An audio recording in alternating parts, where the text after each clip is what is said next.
Um, uh, we got a chicken a rotisserie chicken from the store. I'm gonna make a salad to go with it. Yeah, cool. Hello, chef. Hey, chef. Hey, chef. Evening. I heard rotisserie chicken. Yes, Yeah. I got it from the Walmarts. Chicken from the Walmart. Yes. Not a bad deal. Did you brush your tooth and get in the back of the truck to go to Walmart? You should try, what is that? The Heimat one where you flatten it Oh, out? butterfly? A butterfly chicken. Or no, it's not. It's not. Spatchcock. Spatchcock. Oh my goodness. It cooks so much faster. I did a turkey that way. Yeah, we've done I our did turkeys. turkey last year, and I did spatchcock. It was perfect. Still moist, everything. Set it up on the grill and put a can of beer. Open up a can of beer in a tiny. Yeah. Like you My watch it. dad would take jalapenos and shove them in the skin, and then he would do the beer can chicken. That was really good. What'd you say, April? I said they should have plenty of beer. No. Not for cooking with. We only drink it. We just bought a bottle of Merlot to cook with and more Pinot Grigio to cook with. So I had to stop at the liquor store yesterday to get me a bottle of Merlot. And then I was trying to figure out what beer for the beer batter stuff. And I'm thinking, I have no idea. Hopefully you bought it in like a 6-pack. You could have probably bought like one individual can. I think they sell it individually. I got a 6-pack of the Michelob Ultra. I know my daughter will drink that. So Yeah. Okay, that's not a bad beer. Won't go to waste. You're talking about next week, right? yes. The Yeah, beer not- battered. Not Cod. this week.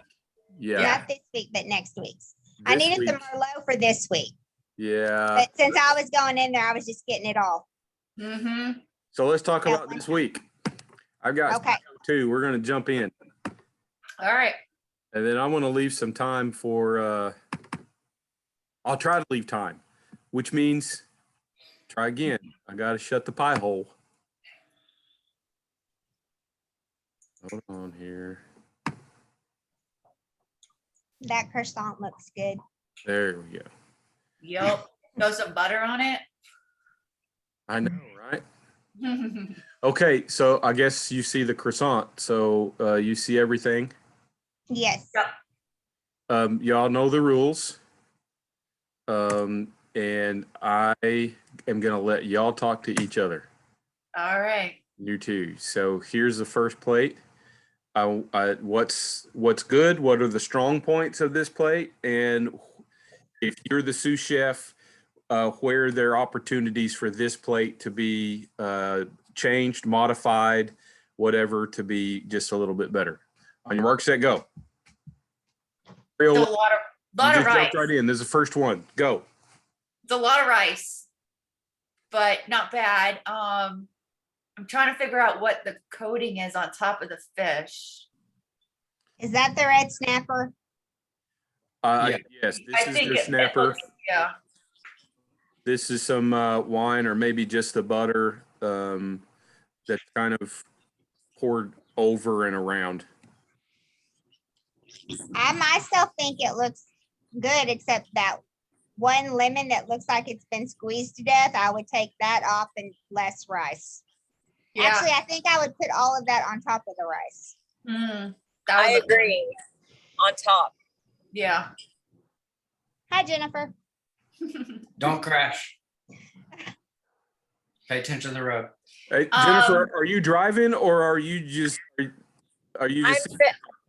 fake driving to my son's national or state championship ball game. So, I'm just fake driving. Are you really fake driving, or are you driving? I am driving, but my eyes are on the road. I'm just gonna listen. Hey, Is that okay? No, let's be just for all safety and everything. This is recorded, and so Yes. Okay. this is going up. Depends on how long it takes to render, but it'll go up before the night's out. Should be. Okay. Um, Okay. let's err on the side of safety and caution. And so we'll talk to you next week. Well, when I get parked, I'll get back on. So sorry. And I No, that's didn't great. mean to That's fine. interrupt. Yep. Okay, thanks. No need of crashing. Hi, Ariel. Hi, y'all. Ariel, what do you like about this plate, or what would you do different with this plate, or both? You are the sous chef. I like the colors of the plate. I do agree that that lemon looked like it's squeezed to death. It's too much rice. Otherwise, the fish looks good.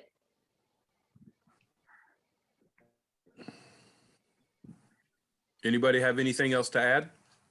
I don't really like the rondelle carrots. I think they would have been better julienne. They're just they just throw me off. I don't know. Different shape maybe to kind of match other things. Okay. I mean, it doesn't look horrible with the rice being circled, but I don't really like my carrots rondelled. I think the fish needs to be just a little bit bigger of a portion. It's hard to tell. It is hard to tell. If you would use the lemon wedges as kind of a point of reference for scale, that'll give you an idea of the amount of fish. You have about, I would guess, about 2 ounces of fish, maybe 2.5 ounces. And so it's hard to tell how thick the piece is.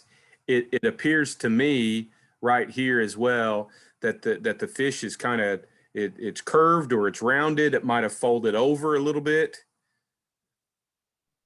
And y'all may see something different than I do. My eyesight is really like terrible. Does it look different to you? Doesn't appear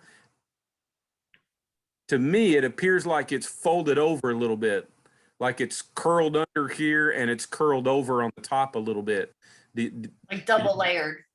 Maybe. Do y'all see it that way, or do you see it different? No, I see it that way, but I was just thinking maybe it had kind of flaked off some at the top. It maybe fell back behind it. It did right here. Yeah.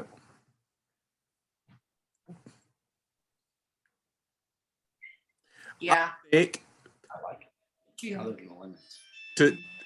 to really point this out and to see the ratio, so the amount of protein versus the amount of vegetable on the plate is good.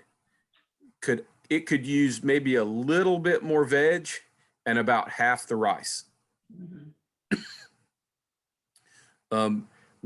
All of you are doing a much better job in this regard. All of you are producing a lot more, we'll call it higher end plating and thinking in those terms. And we're doing less Southern Denny's Cracker Barrel plating. That's funny. What's funny? You talking about Denny's and Cracker Barrel because that's what you commented on my picture. Well, April, not just yours. Not just yours. So y'all know me long enough now. You know that's my general. It's my general comment of the kind of chain restaurant type plating versus the higher end, more creative stuff that we want to go to. Okay. Anyway, so that I shut up again. Come on now. Y'all. I like this one. Okay. I like the half moon of the sauce. But where's the rice at? And to me, the fish needed to, it looks like the fish was just tore instead of cut. So the fish is a little jaggedy. That's a good observation. I believe I left a comment as well. I made that same observation. So, April, since you brought that out, I'll ask you first. How, if I'm your cook, teach me tell me what to do so I don't end up with this. What should I do so that I don't have the jagged edges of fish of this portion? What do I need to do? You need to cut it with your knife. No, I cut mine with my knife and mine was jagged too, but Brian just pointed out we probably should have cut it smaller pieces before we cooked it. Cut it before you cook it. Any cutting of fish after the fish is prepared, the fish is going to flake. Okay. If the fish is cooked well, if the fish is cooked properly to a good degree of doneness, it's going to be flaky, but it'll still be moist as well. And so it's just the muscle fibers of fish. It's going to be flaky. If you cut it raw before you ever cook it, it's not flaky then. Now you have clean edge. Clean lines.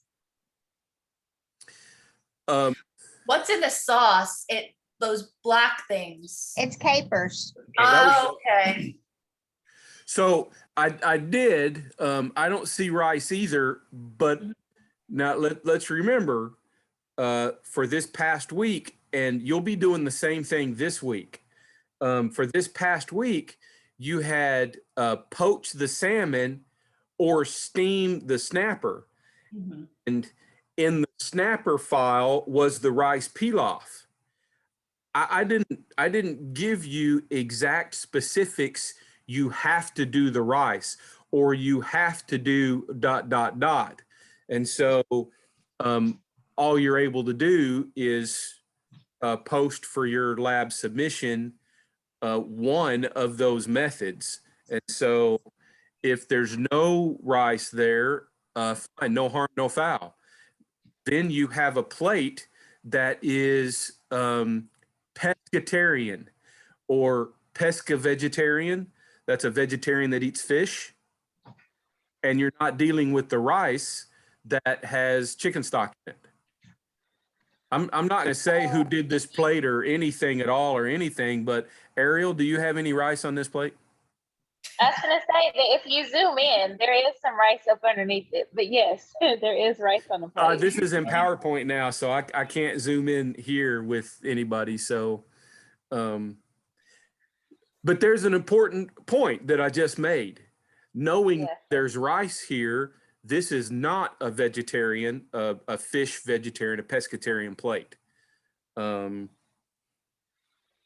With the rice, how could I make this a pescatarian? You know what I mean? You remember that term, I think, from Food One, pescatarian? Did we have that as a key term in Food One? I don't remember. I think so. You have You would, ovo-vegetarian, you have lacto-vegetarian, pesca-vegetarian, ovo-vegetarian's a vegetarian that eats eggs. Okay. you could cook the rice without the you could cook the rice with vegetable stock instead of chicken stock. Very good. Or just water. Or just water. What happens to the rice pilaf if it's just cooked with water? Just The oil will come off of it. It's dry. It's not necessarily dry. It's just what's the flavor? It has no flavor. You need flavor. You got to cook rice with stock. that's how we cook it, but we cook ours in the Instapot mostly, unless we're making the pilaf or the risotto. I still cook mine with stock in the Instapot too, though. Yeah, chicken or the beef stock we just made. Many restaurants that might have something like this on their menu. You may have a large portion of standard traditional rice pilaf prepared, but when you do your prep for service, you might also prepare, 6, 10, 12 servings of a vegetarian compliant rice pilaf as well. Vegetable stock, mushroom stock, that would be a darker pilaf, but depending on the mushrooms used and the herbs that you put with your fish, just imagine these vegetables, the horseradish sauce with the capers, your seasoning be a little bit on the Italian side, and your rice pilaf be seasoned with porcini mushroom stock. I know that horseradish sauce, that was delicious. You're And I'm welcome. not a big horseradish fan, but I liked that sauce. Okay, people, on your mark, set, go. I know it's supposed to look like a fish, and it I took don't me a know little how bit you to know find it. that. It's weird. That's it. I know it's supposed to look like a fish, but it takes me a little bit to find it, but I do find it. That's really pretty.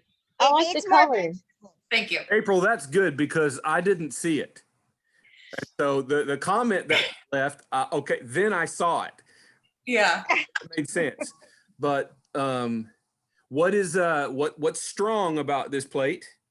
And then what might you do a little bit different? If you would, what would you do a little different? It needs more vegetables. Mhm. I don't know about the carrot puree there. I think I don't know about that, but I do know it needs more of the vegetables, and The puree makes it look a little dry. Makes the plate looks dry. If that makes sense. Okay, I'm I not get gonna what you throw said. anybody under the bus or tell you who Oh, played. we already know. April Lynn, knows. listen, if you will remain quiet for just a minute, Okay. my next question, what I'm about to add, did you read all the comments? Did you read your comments? Yes, on what you said. Yeah. So Yes. don't say anything. Okay. I'll let you comment what I commented to you. Okay. But okay, April and Ariel, using the vegetable that's there, using the carrot puree, because I think that idea is now taking your plate presentations to the next step, a whole other level. So even though it's pureed, that is vegetable on the plate. We're talking about vegetable on the plate. It doesn't have to be whole, solid, diced. It's any application, any presentation. Keeping the carrot puree, keeping the components that are on the plate. April, Ariel, what would you do different? Or would you? How would you use the puree so that it doesn't look dry? I wouldn't have put the line through it. I probably would have made dots instead of spreading it across the plate. You peeking. Nobody else can see the comments but you, Lynn. Okay. Yeah, the comments that I leave for you and for each one of you are just, they're just to you. Ariel, Very good, Ariel. I left the same feedback, but what else did I say? So Lynn, It's too thick. what's your theme? What was your idea? It was the rice is pillars that the fish is swimming through, and the peppers are the fish tail, and the squash and zucchini are their fins, the dorsal fins of the fish, and the puree, pure I can't say that word, puree is like the water.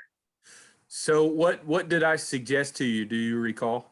Yes, you said to make the puree into dots to make them look like little bubbles in the water, and to make it thinner because it's a little too thick.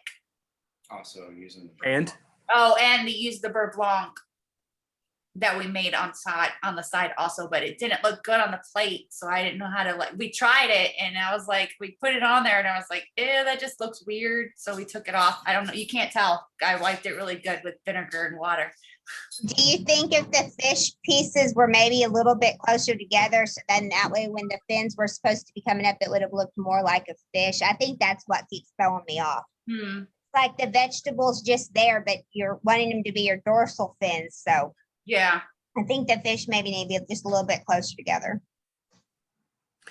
If you had, large dot, small dot, large dot, into middle-sized dots, small dot, just some assorted size dots, and then your beurre blanc, as thin as it might be, a good beurre blanc is still going to have some decent viscosity to it. It's It did. not gravy, but It would have looked like water. The It beurre would blanc would have have. looked like water. you can hold a spatula down and essentially pour your beurre blanc so that it covers about half of the plate. Mm. All of this wouldn't be plate, it would be beurre blanc. And if the viscosity is right, it's going to be a little, we'll call it cloudy transparent. Mm-hmm. It'll be somewhat transparent. And it'll just stop right here. So you have half of the plate is negative space. Half of the plate is your design. Okay. That's great. Yeah. Okay, April, Ariel, what do y'all think about the way, not so much the shingling. What do you think about the vegetables, the solid vegetables? I probably would have steamed them a little before putting them on a plate.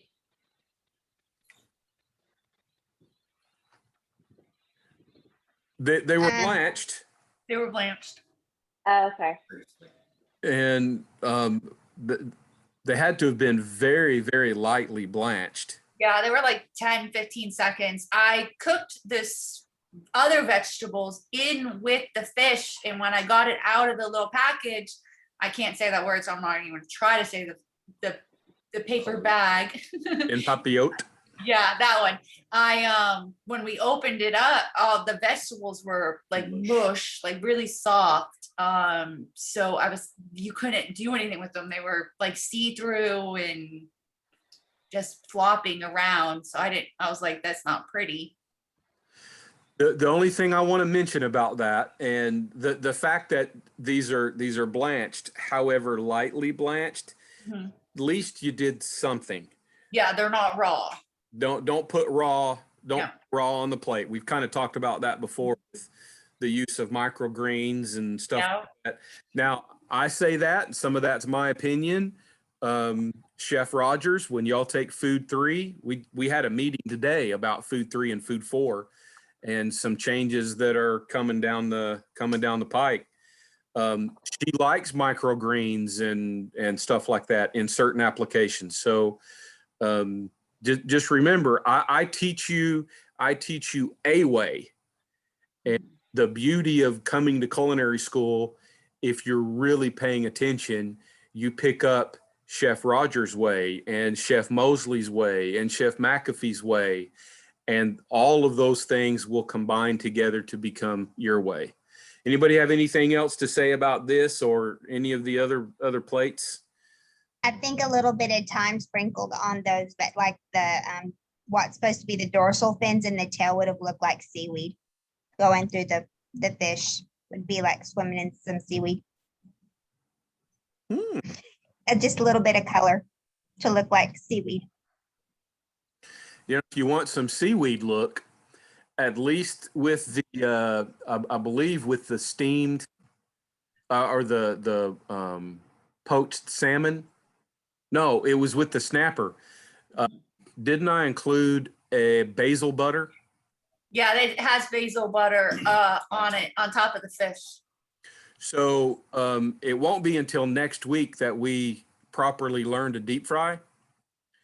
But a whole basil leaf deep fried at 375 degrees or higher turns almost like Nori. blank. No, it's almost clear. It's like pained glass. Stained glass is like stained glass, Wow. and it's hard, very crispy. It's delicious. It's edible. I mean, it's crunchy basil. Add a little salt for boost of flavor. Putting that, in between some vegetables or coming out of one or two of the rice adds a little more height, some crunch, a pop of color mixed with the carrot and everything else that's going on the plate. There's another idea to try. There you go. I would never thought to deep fry basil leaves.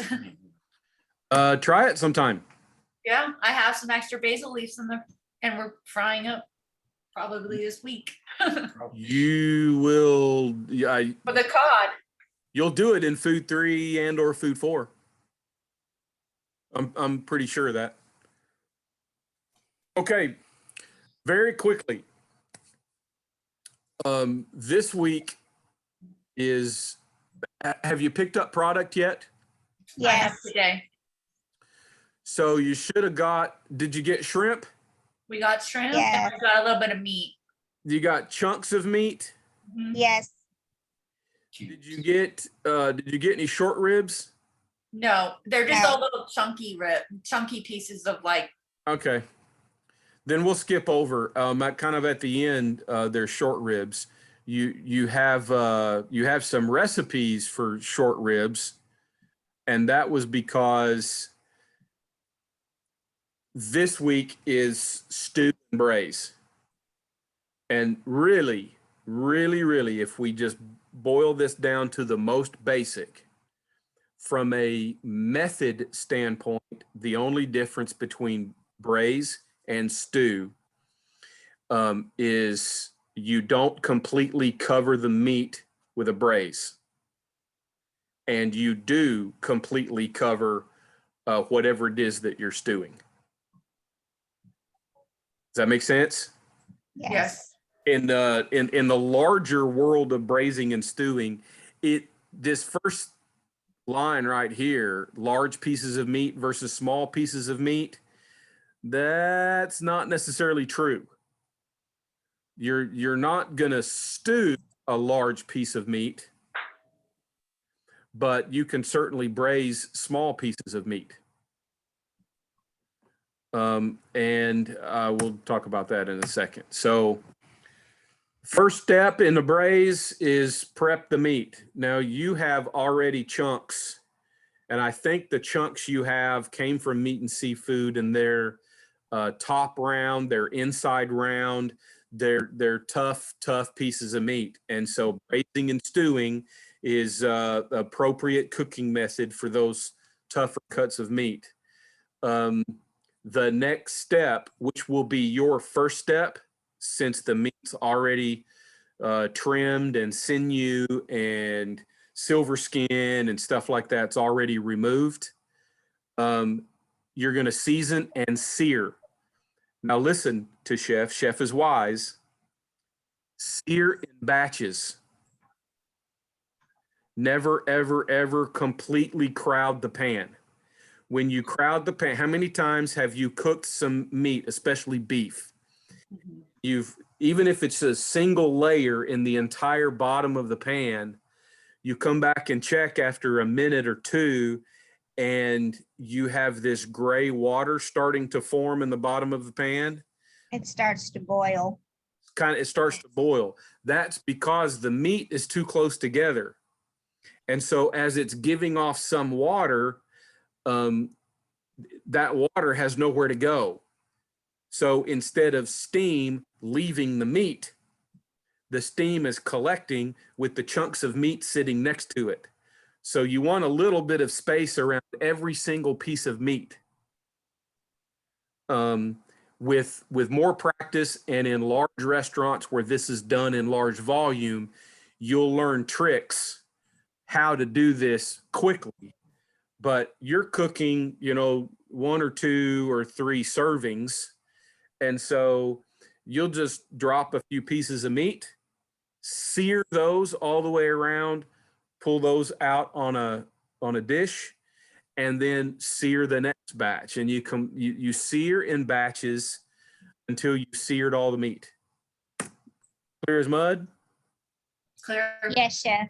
With the meat out, do the same to the veg. Whatever vegetables you have, onions, garlic, potatoes, carrots, celery, mushrooms, whatever you're doing. I hope that I included enough variety that you'll be able to braise the stew. I did it more or less based on the beef bourguignon. And if you exactly make the beef bourguignon as read in the recipe, fine. If you do something different, you want different vegetables that you have, you don't want everything that's included in the cart for this week, I don't care. It doesn't matter. With all of the meat out, having been seared, all of the veg removed to the pan after it's been sauteed, seared a little bit, then you deglaze the pan, you add your wine, you add stock, and you heat it up. Bring it at least to a simmer. You add all of the rest of the stuff, put your veg back in, put your meat back in, and your liquid should come up to about a third to a half.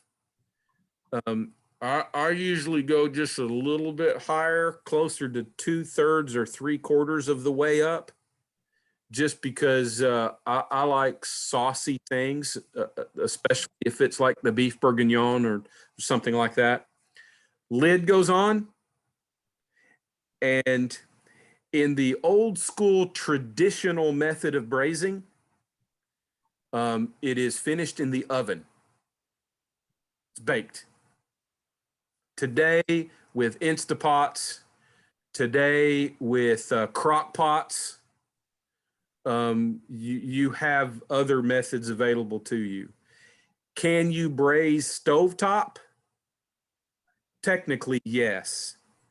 But old school tradition would be cover it up and put it in the oven, finish it off in the oven. And then you're ready to present it on the plate. The idea this week was stewing or braising, but maybe braising short ribs. And maybe there wasn't any more short ribs, or the amount of short ribs we had in the freezer versus the number of you guys in class. There may not have been enough. I don't know. But anyway, there you go. And here is an example of here's a beef bourguignon that's finished. Notice how it's not entirely soupy, but you can. It looks delicious. I know. You can see texture. You can see the viscosity here. You can see the browning on, these. I don't know if they're little potatoes or if They they're look little like onions. cipollini onions. Maybe so. You see some mushrooms. You even see color on the carrots. Carrots, yeah. And for a good bourguignon, you can see some bacon. Your favorite. I know, right? Okay. Stewing is almost the same thing. Usually in a classical traditional stew, it's less about searing the meat. It's more about browning lightly dredged meat. So you can use those beef tips, the beef chunks, and a little flour, season the flour and just lightly dredge. You don't need flour and then egg and then more flour. It's not that kind. It's not a 3-stage, not a 2-stage, just one little dish of flour. Dredge a little bit, brown it. You're browning. It's the same Maillard reaction as we get when searing the meat, but you're browning the flour on the outside, which is a little different flavor notes. Pull out the meat, add all of the stock and the veg. Maybe you want to saute the veg first, but you're going to add your stock, wine if you want it, reintroduce your meat and cover it and leave it alone. Don't stir it and play with it. Trust it. Leave it alone. The amount of time that it's going to take to stew and braise obviously will be different depending on the amount of veg, but especially the type of protein that you use. A chicken stew is not going to cook nearly as long as a beef stew. And the shrimp I gave you was for, and you have the ingredients in your basket for this week. One of the recipes you have is a favorite of mine from the central part of Brazil called moqueca de camarão, moqueca or stew of shrimp stew. And make a little bit of rice on the side. And unfortunately, Brian, do you remember I had the Guaraná, the little soda, and we had a little Brazilian moment on this stew week. Yes. Are you guys that you're going to miss out on the Guaraná? I had some. Brian brought some out to me. Y'all hit me up early in the fall, and I'll hook y'all up with some Guaraná. It's non-alcoholic. It's I don't know. I call it, Brian, Lynn, would y'all agree? I call it more or less a tutti fruity Sprite. Yes, definitely. It's delicious. It was very crisp, Yeah. like a Sprite was. But you have to be careful. If you're sensitive to caffeine at all, It's a big energy boost. Yeah. it is big energy boost. Yeah. That's why I took like 2 sips because I can't have caffeine. This is the word sounds very Italian. Actually, this is Bouillabaisse. So that is very, very French. French Muscles. shrimp stew. Okay. This sounds Italian. It's not. It comes from San Francisco, from some Italian Americans. This is another very, very wonderful shrimp seafood stew called Chipino. And in this week's stew folder, you have a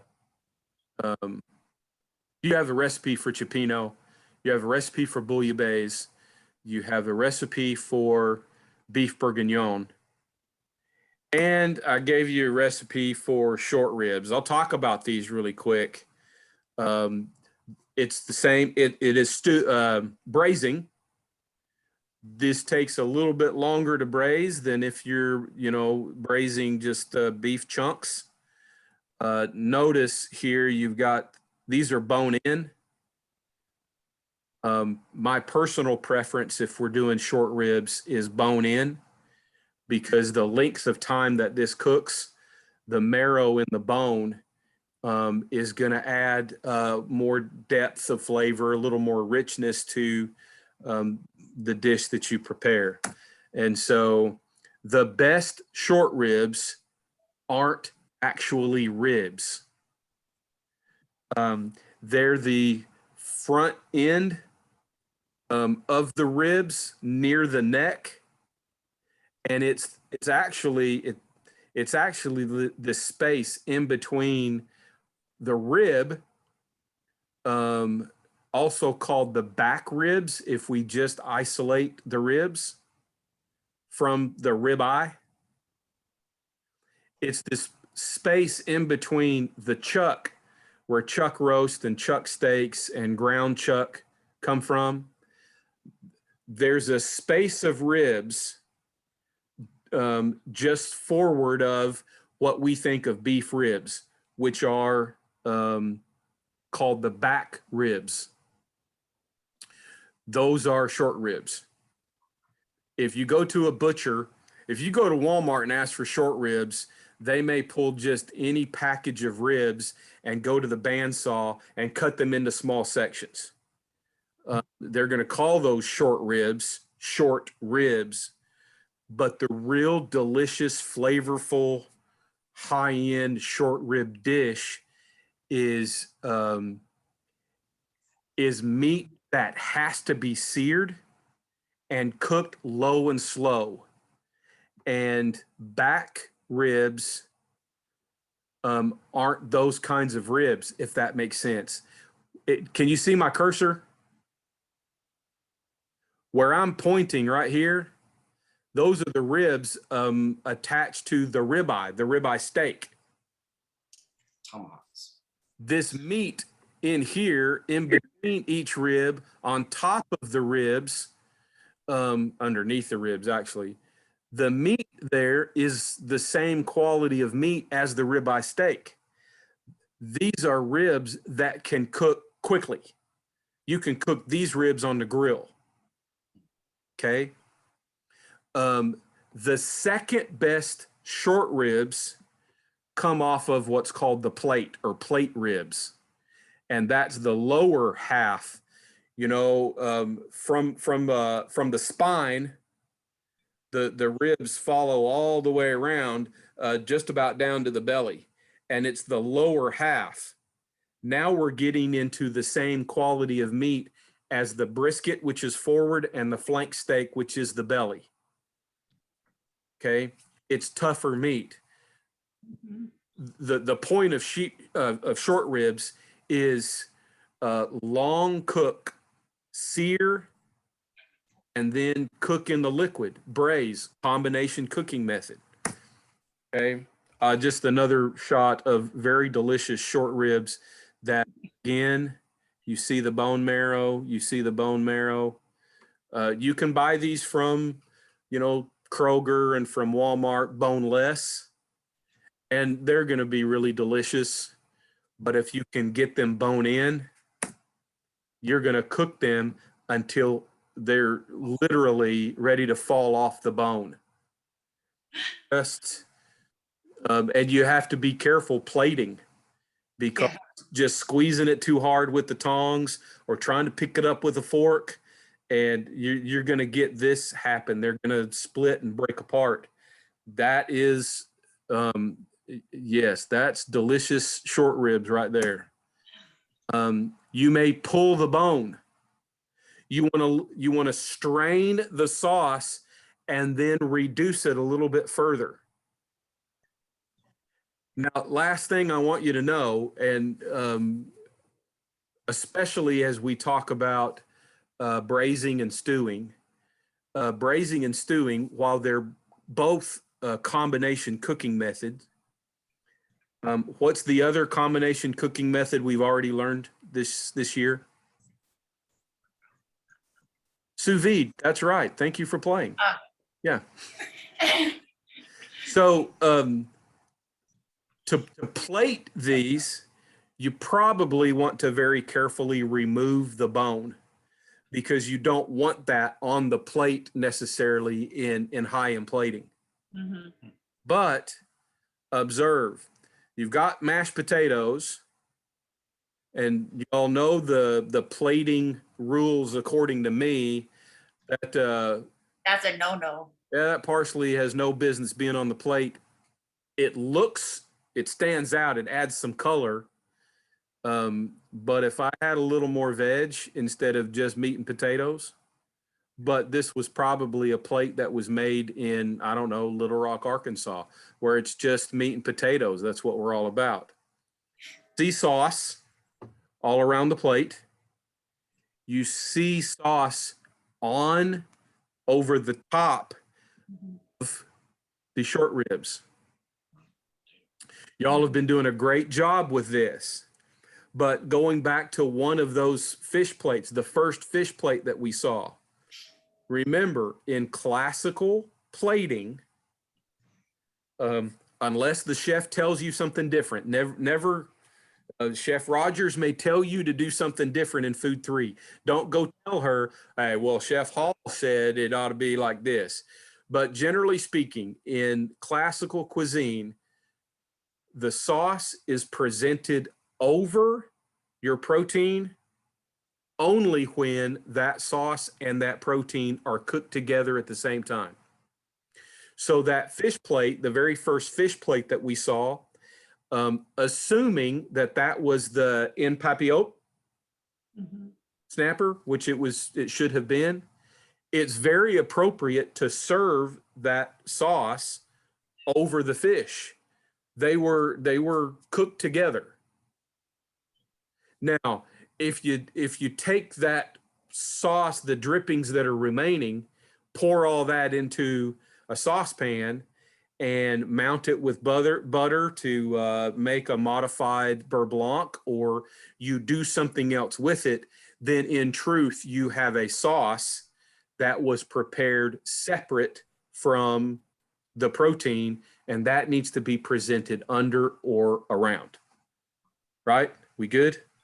Yep. Chef. All right, then. That's all I got.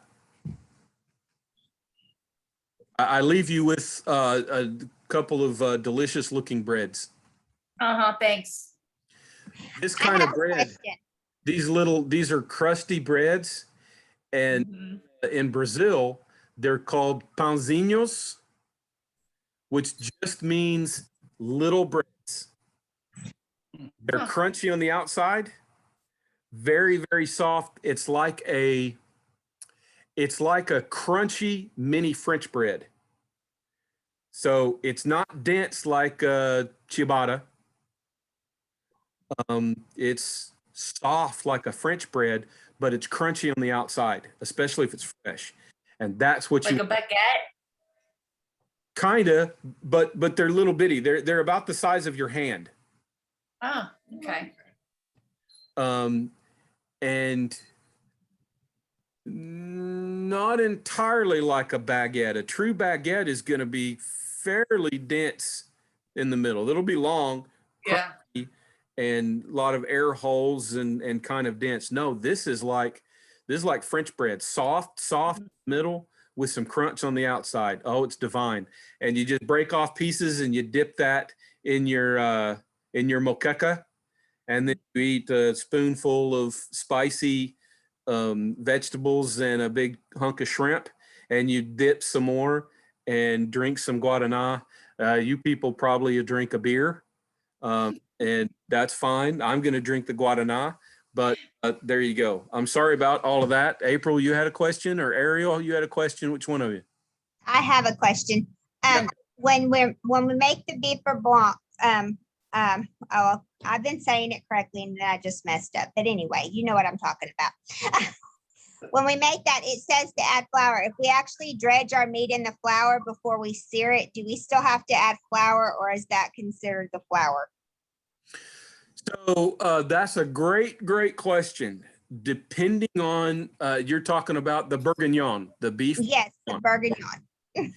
It depends on the amount of fat that's left in the bottom of the pan after you have cooked your bacon.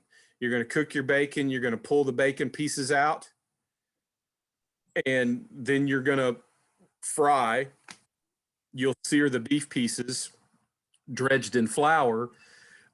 Depending on how much fat is there, the residue from the flour, by the time you've made it through an entire batch or all the batches of beef, you probably will be left with almost no fat whatsoever. You almost have a little bit of a loose roux. Don't add any more flour. Okay.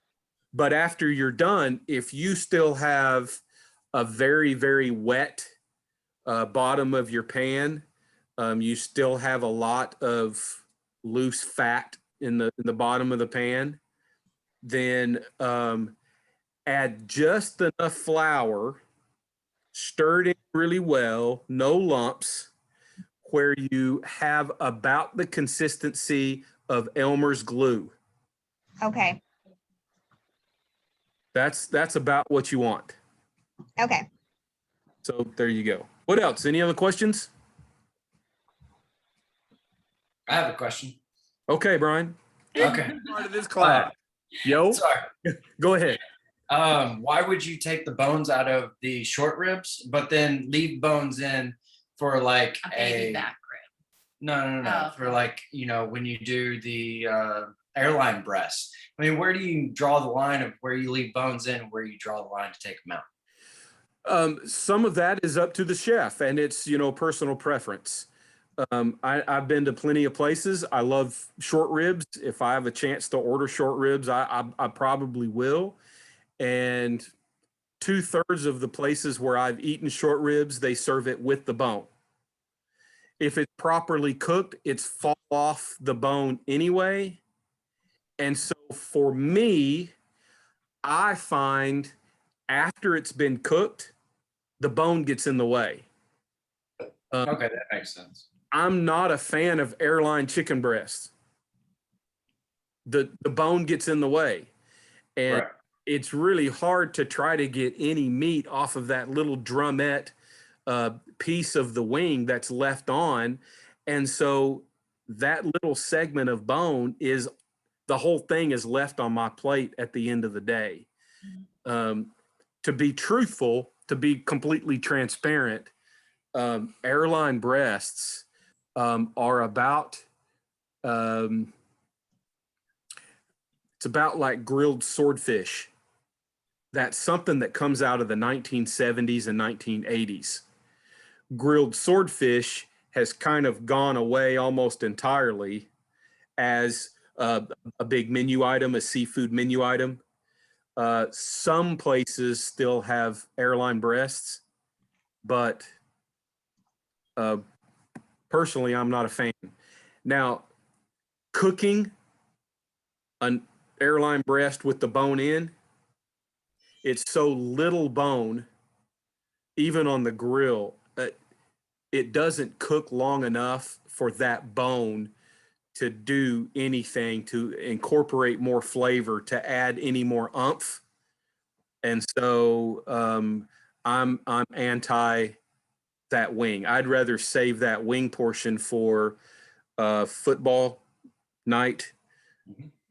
Make some teriyaki wings or some barbecue wings or some hot wings or some garlic butter wings, something like that. Or all through the year, I use all three sections. I use the full wing when I make chicken stock. Yeah. One carcass and 4 chicken wings in a crock pot. That's kind of my basic. I get 3 or 4 quarts of chicken stock out of that, and I want to save the wings. I want to save the wings for that. And Yeah. anyway, there you go. I would prefer taking the bone out. Now, the best chefs in the world find this real sweet spot when cooking your short ribs. And there's really only about a 10-minute window. If you pull the short ribs too early, then it's still going to be right on the edge of tough, and they adhere to the bone. If you cook them past this 10-minute window, then they're going to fall right off the bone. If you touch them, they're going to fall apart. The best chefs in the world do this so often, it's just intuitive that they know the right time to pull those short ribs, and they are fall off the bone tender while still adhering to the bone. Then it's best to serve it with the bone, and you don't jack up your presentation. We talked about Ariel's fish, where it was obvious she prepared the fish, but then cut the portion after the fish was cooked. Lynn's, you could see that on yours in 1 or 2 little places, but it wasn't quite as obvious. It's the same thing in your short ribs. You don't want to know that you pulled the bone. And so if you're going to pull the bone and jack up the rib, you don't want to do that at all. Does that make much sense, Brian? Yes, absolutely. Thank Did you. I dance around and answer? Okay. Yeah. Yeah, you did. What else? Good. Just to let you all know, you will, if you haven't taken meat and seafood yet, you do have to do an airline breast.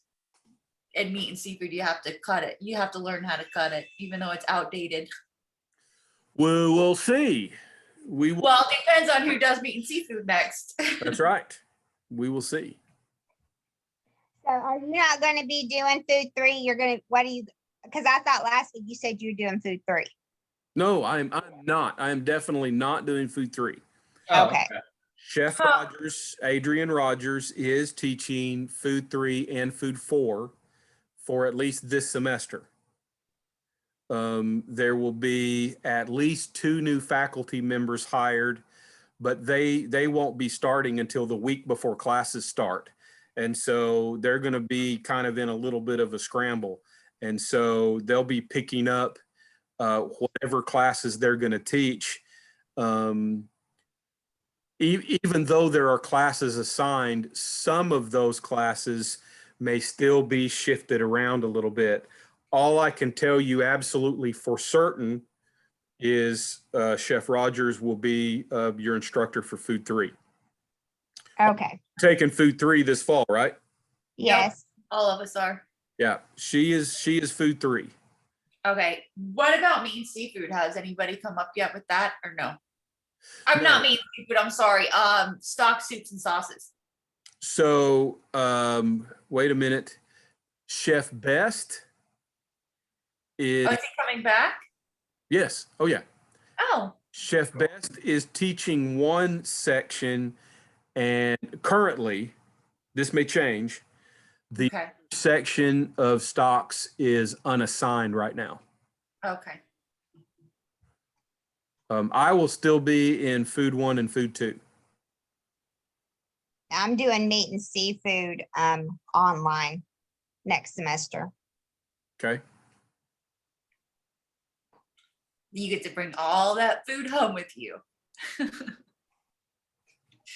So I didn't want to have to keep asking to leave work early. So I was like, well, because I'll have baking and that starts at 4. So I'll have time to get to work. Have time to get to school. And then I have to take off all day Thursday for food 3. So I didn't want to overdo it by asking for another day off.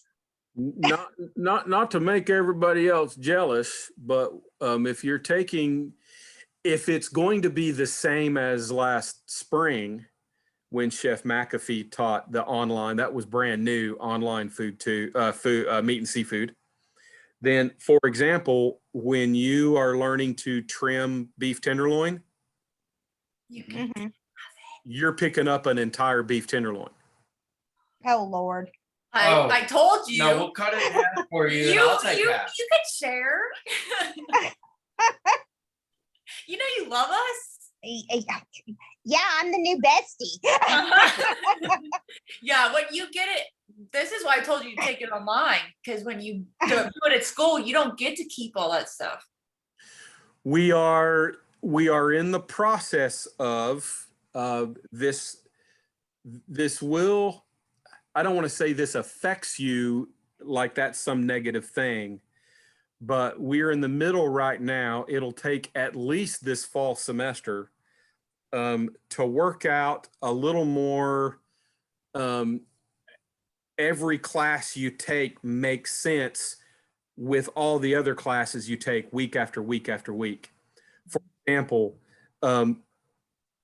what I'll be doing going forward in food 2 will align with a product that is being broken down in meat and seafood. We already do that.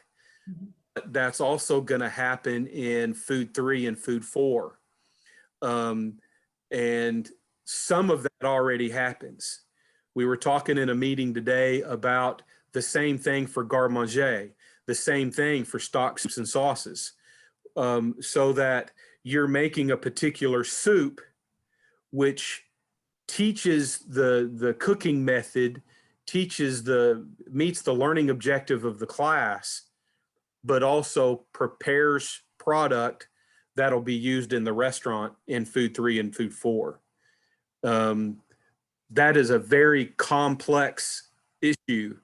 And for the most part, the history of the culinary school up to now has been a little bit of every instructor works independently and try to achieve the learning objectives of that class. And some of us over the last few years have started, I've worked with Chef McAfee. What's your schedule? What are you cutting? What week? And what are you cutting the next week? And what are you cutting? And trying to make that this middle of the semester. In the regular semesters, week 7 and week 8, I think, in meat and seafood, you would be breaking down fish. And so you're trimming round fish, you're trimming flat fish. And so that was last week. There's your steaming, there's your poaching. And anyway, there you go. That makes sense. Yeah, it will end up, it saves the school money, which saves you money and helps us keep, we're in a point right now with the economy, especially. Nobody wants to raise tuition, and the culinary school certainly doesn't want to raise lab fees. $500 a class is for a lab class. That's pretty steep. That's enough. And so we're trying to do this on our end to keep all of that as low as possible. So there you go. That's great. Absolutely. Any other questions, comments, complaints? No, sir. Nope. Chef, this is Jennifer. I was listening and watching the whole time, but this was good stuff to learn tonight. Thank you. Pleasure. Yes. And Jennifer, I don't know what you missed, but we're keeping this right at an hour if we're done with questions. I think that's a first this semester. We're right at an hour. And so this should render quick enough that I'll have the recording up before the night's over. Now, y'all. Okay, thanks, Jeff. I think I only missed about 10 minutes, but it was during the plate presentation. So I want to go back and listen to all the comments. Yeah, good. Jennifer? Yeah. If you could look at Lynn's and mine's the last one. Yeah. On the plate presentation. Because your plating is awesome. And you're kind. What? So kind. Yeah. Well, you do a great job. So if you could give you. Comments about it, that would be great. Okay. Yeah, for sure. We already get Chef's comments about it, but we show it off to people. April knows to send it to her as soon as we take the picture. Yeah, I send them mine, and then Chef says my stuff looks like Denny's and Cracker Barrel. Now, come on now. It was the lemon. You said the lemon looked like Denny's and Cracker Barrel. Oh yeah. So wait, there was 3, I think. So April, that was not just to you. And I commented on those half moon lemon slice. Yes. I would beat everybody up if you did a lemon twist, because that really is kind of old school steakhouse sort of thing. But in today's plating, a lemon wedge on a seafood plate is almost, we're making an assumption, and you know what happens when you assume? And I'm not one, but we are making an assumption that a lemon wedge on a shrimp plate, on a fish plate, is there with the intention of squeezing extra lemon on your fish, should you desire. And so it is functional while it is also garnish. You can't really squeeze a lemon slice. A half moon. Yeah, I get you. And so my term, and fortunately in this class now, in Brian's Food 2 class, I think y'all heard Denny's and Cracker Barrel. Y'all heard Denny's all the time. Y'all plating like this Denny's. Good one. I heard Chili's. Yes, Chili's all the time. Yep. Well, I like Chili's. And I like their dip. their salsa.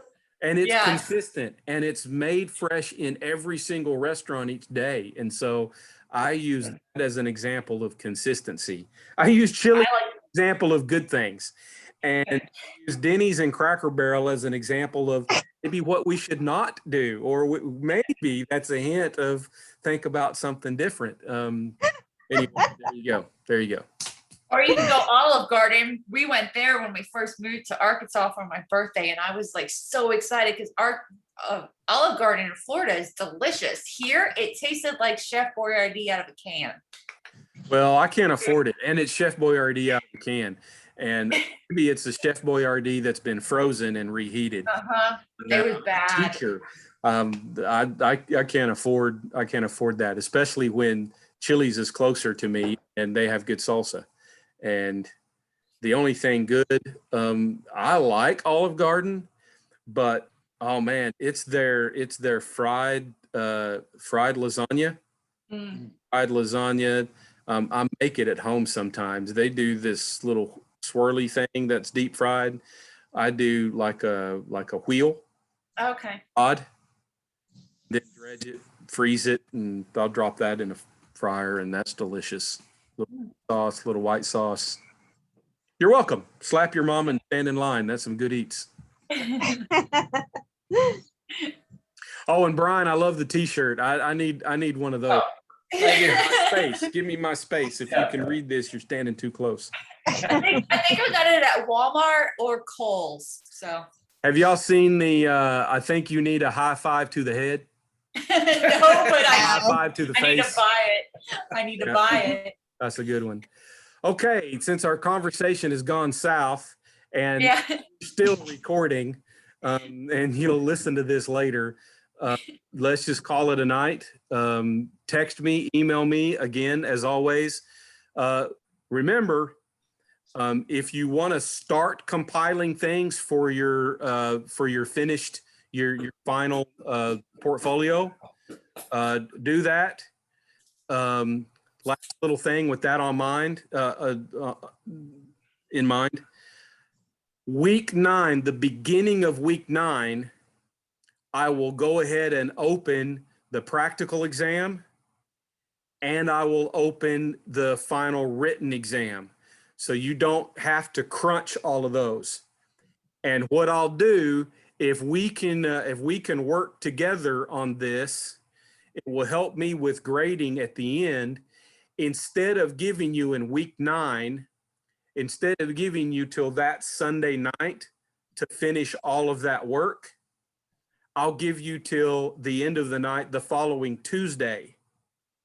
Okay. Technically, there's still 2 more days of class, but that gives me the opportunity to grade everything. Does this make sense to everybody? Yes. So 2 weeks from tonight, 2 weeks from today, actually 2 weeks from yesterday is week 9. That'll be the last. We meet by Zoom next week and the following week, week 9. Okay. So I will open up that week. You'll do your week 9 lab, which I think is breakfast food. It's a little egg cookery, so it's not real difficult, but you'll submit your portfolio, and I'll open up the practical exam. I've already touched on that. You can review last week's video to see the detail or remember the detail. You're going to sear filet, you're going to grill ribeye, you're going to poach salmon, and then you're going to use one of those in a single plate presentation. Not all 3. You pick the one and add a sauce, a starch, and vegetable. And I have in the basket an assortment of starches, an assortment of vegetables, and some of the basic stuff to make various sauces that we've done out the semester. I will also open up the final written exam, and I'm already going to go ahead and help you with the final written exam. If y'all will remember, and I don't think any of y'all took the final written exam because y'all did my research study. Mhm. Here's how Yep. the final written exam works. Go back to the weekly quizzes. If you have done the weekly quizzes and you go back through your grade book, and I think you click on the grade. I don't remember exactly where you click, but you can reopen. You can only see the question and the answer that you gave. And you see a little green check mark that you got it right, or you see the little red X that you got it wrong. I do not give you the correct answer if you missed it. The expectation is you will go to the textbook and you'll kind of dig and see why and what you missed. Okay, some of you have shot me some questions, and you're perfectly welcome to do that. But if you go back to the weekly quizzes, you have the final exam. Okay, The weekly quizzes noted. are the final exam.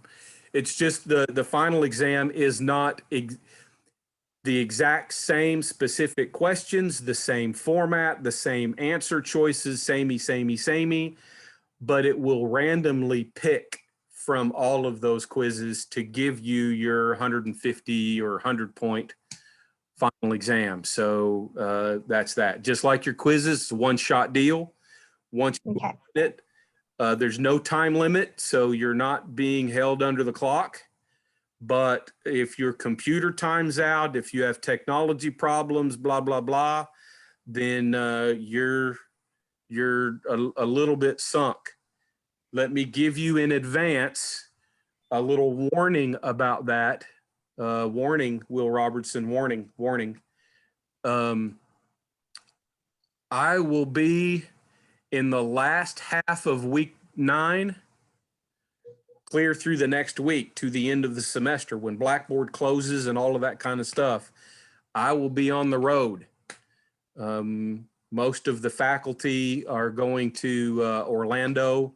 We have the American Culinary Federation convention there this year. I'm driving. I'm visiting a couple of military sites where my brother appears on 3 different memorial walls on 3 different bases, and I've seen one, and we have the opportunity to drive and see a couple of things and visit with some people and blah, blah, blah. So my access to my phone for text messages and whatnot is going to be, obviously if I'm driving, I'm not going to answer anything, and I'll be driving for hours at a time in some cases. But my availability to fix something or reopen something in Blackboard will be limited to kind of a short window at the end of the day every day. If that makes sense. I will still be available every day. I'm saying this so that a warning for everybody. If I'm going to do it this way, and if this is what we're all in agreement with, I will open the practical exam. I will open the written exam at the same time that week 9 opens. I'll stretch that out a couple of more days. So instead of Sunday, even your week 9 lab work, you'll have all of that due the following Tuesday. So you'll have a week and a half ish. Wait, Monday to the following Tuesday. That's not quite a week and a half. Anyway, you get the idea. Do it earlier. Do it sooner in the week and get it out of the way. Because if we wait all the way up till right to the bitter end, and I'm on the road or whatever the case may be, the whole clock may close. Wednesday night or Thursday night of that week, our week 10, Blackboard closes for all of us. And all I'm able to do is get the grades. And so I'm able to post grades, and that's all I'm able to do after that. That's one of the things with the summer class. There's not a whole week after finals are done and we can still play with Blackboard. When Blackboard's over, it's over for all of us. And I post what you've gotten. So if I didn't make any sense, email me, text me, whatever, but that's what's coming up. That's what's coming up sooner than later. Yeah. Half weeks left. Okay. And that will give you 2.5, 3 weeks before the fall semester starts.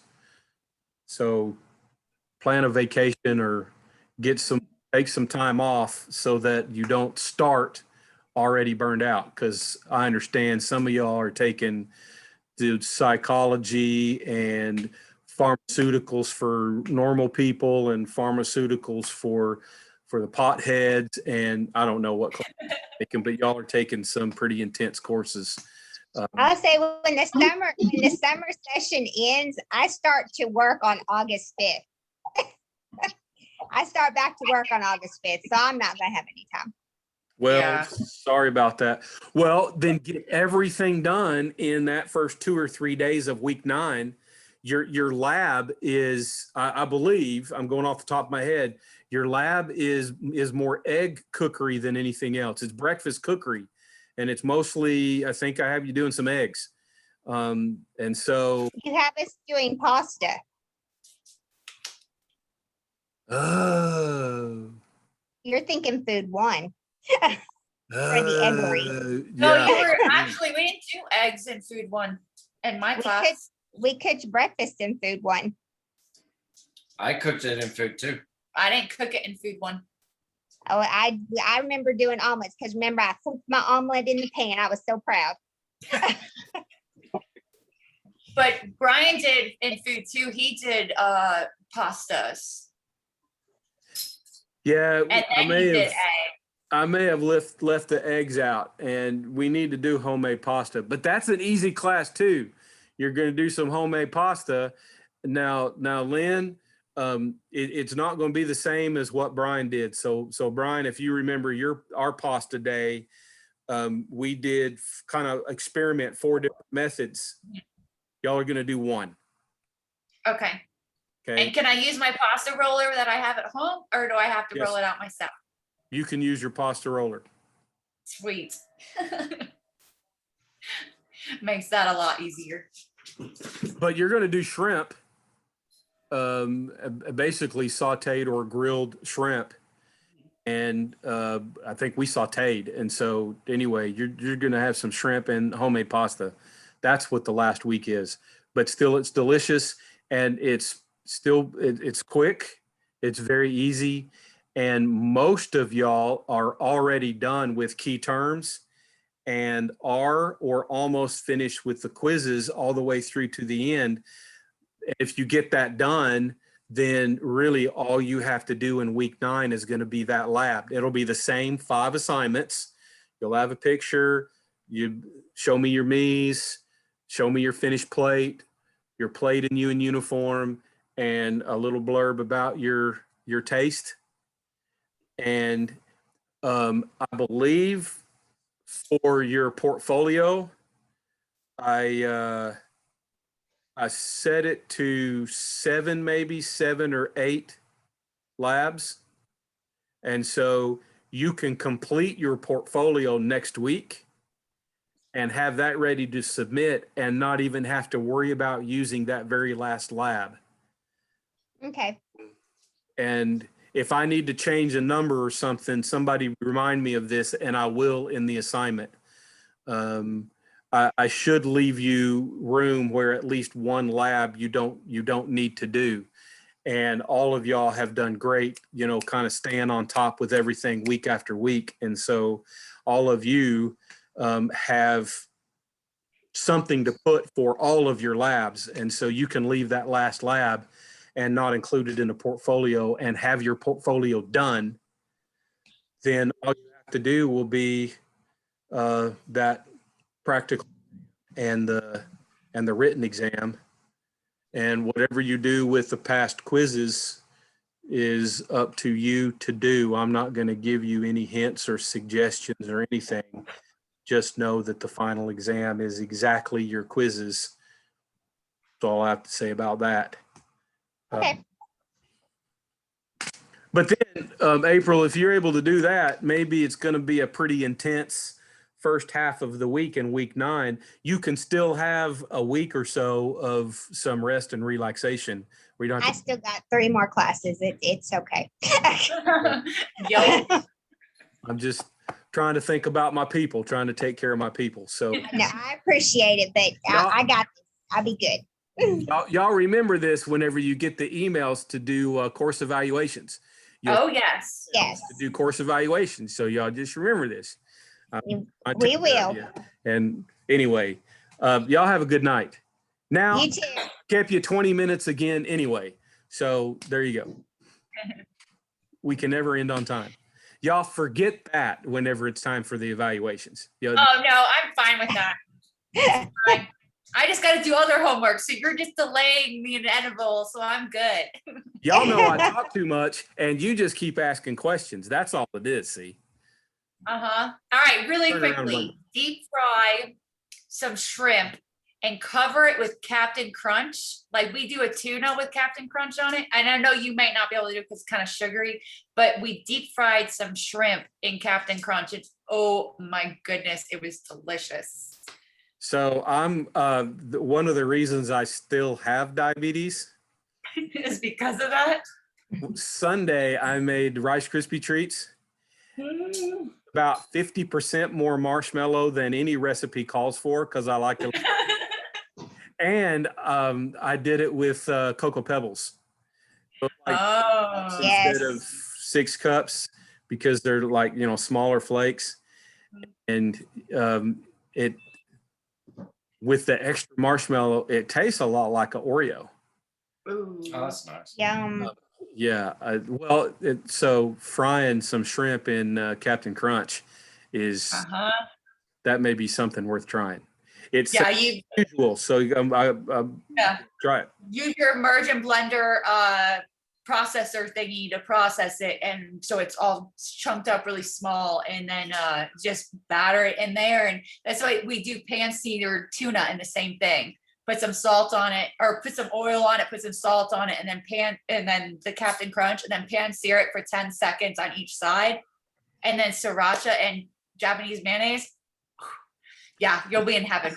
That sounds really amazing for tuna, and I would only modify it just slightly. Instead of putting it on the tuna, and instead of crunching it down into really small pieces, I would omit the tuna and the sriracha and all the other stuff, and keep the Captain Crunch in larger chunks and put it in a bowl and add some milk. So instead, milk would be my sauce, and whole milk would be the sauce, and Oh yeah. with a spoon, and that's a pretty delicious Captain Crunch tuna. Hold the tuna. Hey, y'all have a good night. All right, Good thank you. night. Good night. Take care. All right, bye. I'll talk to y'all later. Bye, Brian. Bye, Lynn. Bye. Bye, Ariel.